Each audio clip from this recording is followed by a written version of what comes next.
Welcome everybody to San Pasqual Valley Soils.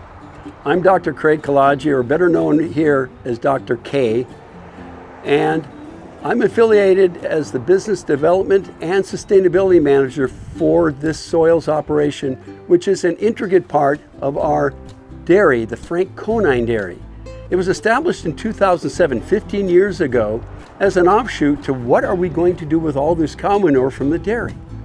And we began by developing a composting process where we were able to convert our raw cow manure to a value-added product that the local organic and landscape community could utilize, as well as the growers and the farmers in the area.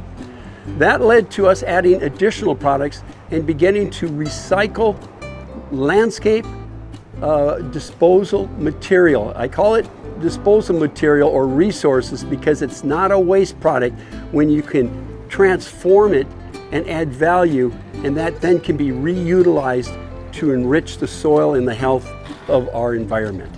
So that's what we do in a nutshell here at San Pasqual Valley Soils, and we have grown to include over 30 different products.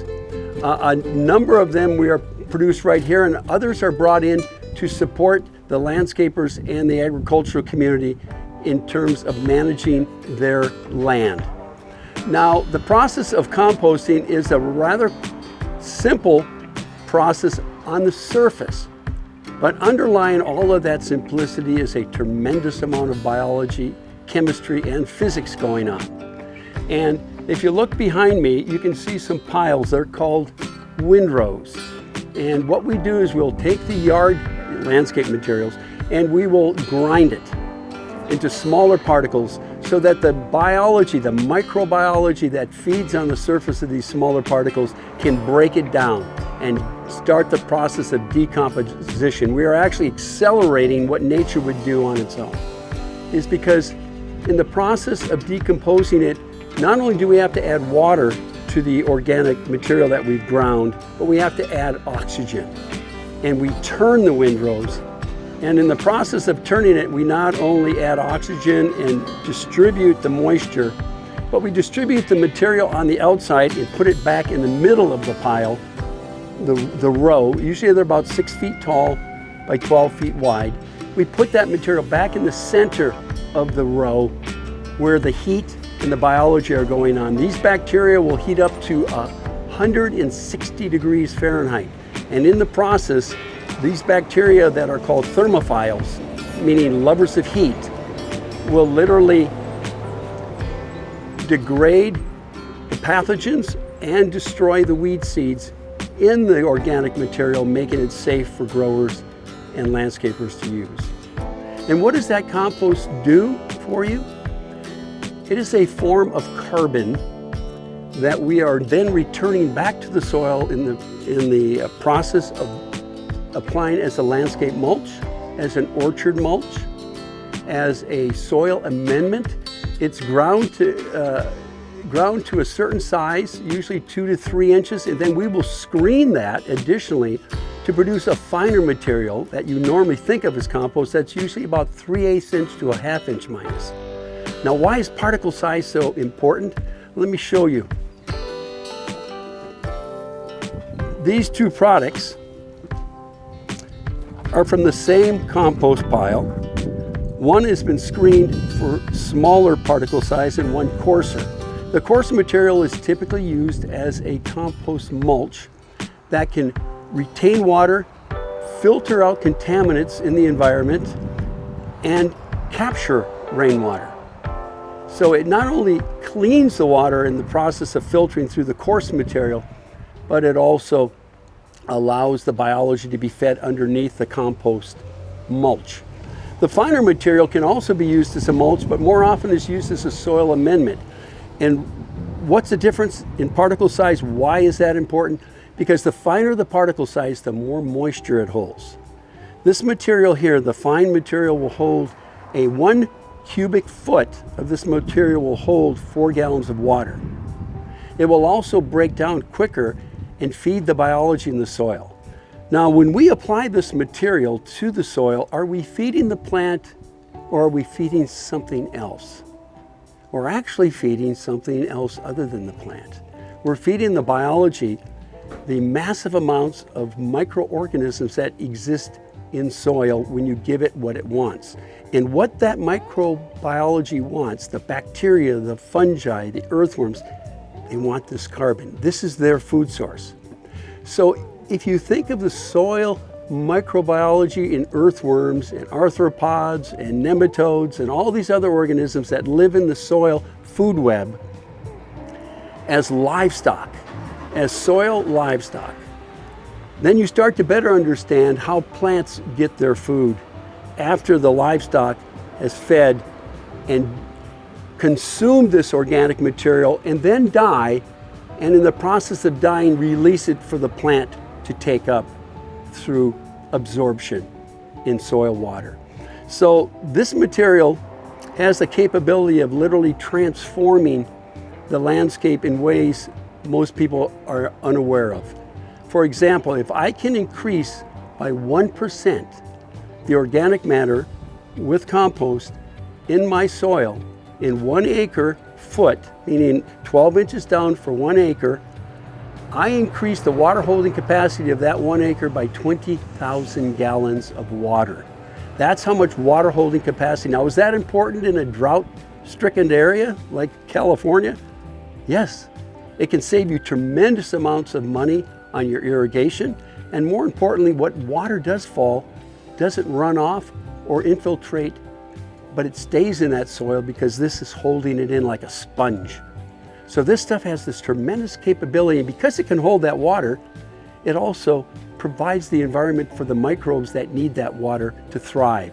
And then in addition, as those microbes thrive in that moist, organically rich soil, they in turn mineralize and break down this nutrient level in this material and give it back to the soil.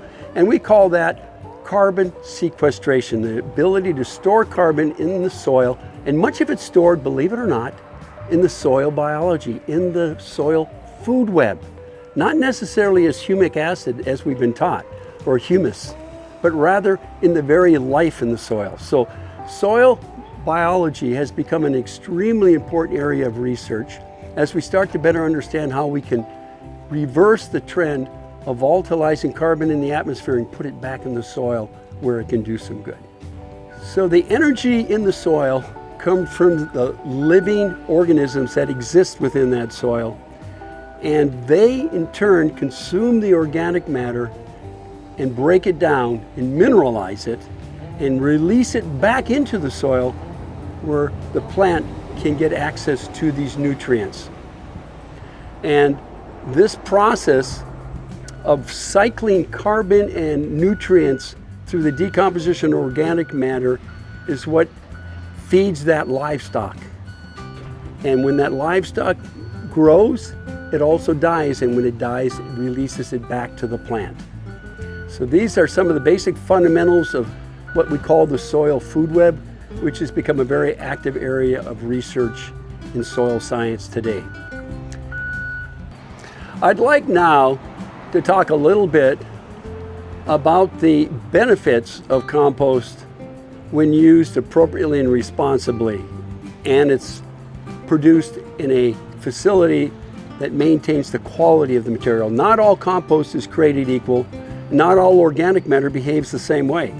Without composting, you do run the risk of weed seeds and pathogens being introduced and pests. So composting really adds that margin of safety. But more importantly, it also does, as I said, a lot to build up the soil livestock. And what does that livestock do for you? Well, what it does for the soil is it creates an environment whereby that soil becomes like a sponge, and its ability to absorb water and hold nutrients and support plant growth increases with the increase of the organic matter that's feeding that livestock. And that transformation of that soil simply by the use of a composted material is nothing short of miraculous in all the benefits it drives. And these benefits we oftentimes call ecosystem services. Ecosystem services basically are the filtering of contaminants like heavy metal. When rainfall hits the ground and it moves across a hard surface like a roadway or pavement in urban environments, it carries with it a lot of contaminants. Copper from our brake pads in our trucks and our cars, and all kinds of other things we don't want in our environment. As that water moves with this contaminant and it infiltrates through the soil, the organic matter, that compost, acts like a magnet to grab a hold of those contaminants and not only remove them from the water as it filtrates down through the soil, but in many cases like hydrocarbons, oil, diesel, gasoline, it will actually break it down and reduce it into carbon dioxide and water. It'll actually eliminate these contaminants. So this organic matter becomes a protection for the watershed that we all exist in and depend on. So the ecosystem services that are provided by the use of compost protect the watershed and the quality of the water that infiltrates through this organic material. It also supports the vegetative growth of all the plants in that soil. When you increase the health of the soil through the use of compost, you essentially increase the quality of that watershed to sustain high quality water. The best protection against erosion, which is the loss of valuable topsoil that took millions of years to create, is a vegetated soil. The root systems growing into that soil hold it, and the organic material in that soil feed those roots. And so in combination with the plants and the compost, you have the best of both worlds when it comes to the protection and the quality of our water. And that carbon in the air is being sequestered through the use of that compost and put back into the soil where it is stored and becomes a sink, they call it, the sequestration, a sink or a storage reserve for the carbon, reducing the amount in the atmosphere, which is heating the planet and cooling the planet by repurposing it and relocating it back in the soil from where it actually came. All the hydrocarbon fuels that we get were essentially produced through the decomposition of organic matter over millions of years. We volatilized it, we've unbalanced the atmosphere, now we're reversing that and healing the planet in the process. Now, these ecosystem services can be looked at as what they call natural capital. Natural capital, like compost, like rainwater, like sunlight, are things that nature provides us that we don't pay for, okay? We're not paying for the sunlight and the water and the carbon. The carbon is being produced by this planet, this beautiful world of ours, and we're allowing it, when we manage it correctly and responsibly, to return services to us at a much lower cost than if we had to produce those services on our own. Urban and rural communities are intricately connected on issues such as land development, food systems, job creation, and environmental health. When you pull on one thread, you see that it is connected to everything else. There are many ways to help mitigate climate change in all parts of society. Local farmers are doing their part to protect our natural resources while delivering products that our community needs. As an individual, supporting San Diego farms can make a difference in fighting the climate crisis. We need to protect our agricultural lands and keep farming a viable industry in San Diego County. It is important to ensure that we maintain a robust and vibrant agricultural industry in San Diego County because all humans need food to live and all plants take carbon dioxide out of the atmosphere and convert it to oxygen, which we also need to survive and will also help us solve the climate crisis. What can you do to help? Buy your produce from a local farmer. Buy your houseplants from a local farmer. You can shop at a farmer's market. You can order a community-supported agricultural basket from a local farm. You can look for the local aisle at your grocery store where you can buy local produce, and you can also buy products online. Eating is an agricultural act, the last act in the agricultural cycle. Eat responsibly. Your reactions on how you eat will determine how the world will be used to feed you. Our small steps together can make a positive difference. I'd like to close with a brief comment on the importance of agriculture, or what some people refer to as para-urban agriculture. Agriculture that exists on the fringes and the edges of urban populations. Urban farms and urban agriculture is a keystone contributor to the security, sustainability, and health of future cities. They provide a way to produce healthy soils through the repurposing and recycling of organic materials from a society, from a linear model or a linear understanding of what cities are today, which is cities are made up of consumption, metabolism, and the disposal of resources.